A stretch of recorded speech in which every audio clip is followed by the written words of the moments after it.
মাশাআল্লাহ, কি সুন্দর খেলনা গাড়ি। হ্যাঁ রেবা, আমার বাবা আমাকে এটা কিনে দিয়েছে। রাহিম, আমাকে একটু খেলতে দাও। ঠিক আছে, কিন্তু একটু পর আমাকে ফেরত দিতে হবে। এই গাড়িটা যদি আমার হতো। আমার গাড়ি কোথায় গেল?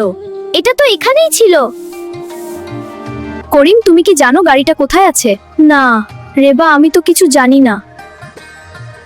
করিম, ভুল করলে ভয় পাওয়ার কিছু নেই, কিন্তু সত্য লুকালে ভুলটা আরো বড় হয়ে যায়। সত্য বললে সবাই তোমাকে ক্ষমা করবে। তুমি ঠিক বলেছো রেবা, গাড়িটা আমি লুকিয়ে নিয়েছিলাম। আমি লোভ করে এটা করেছি, আমাকে মাফ করে দাও। করিম, ভুল করা খারাপ না, কিন্তু নিজের ভুল বুঝে নেওয়াই সবচেয়ে বড় সাহস। আমরা সবাই তোমাকে ক্ষমা করলাম। আমি লোভ করে এটা নিয়েছিলাম, আমাকে মাফ করে দাও। করিম, বন্ধুদের মাঝে রাগ রাখা ঠিক না। আমরা আবার একসাথে খেলবো। ধন্যবাদ তোমাদের, আমি আর কখনো লোভ করব না।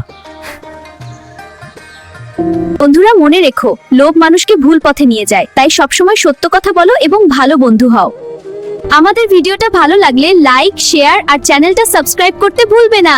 আর যদি ফেসবুক পেজ থেকে দেখে থাকো, তাহলে অবশ্যই ফলো করে দিও আরো শিক্ষামূলক ভিডিও পেতে।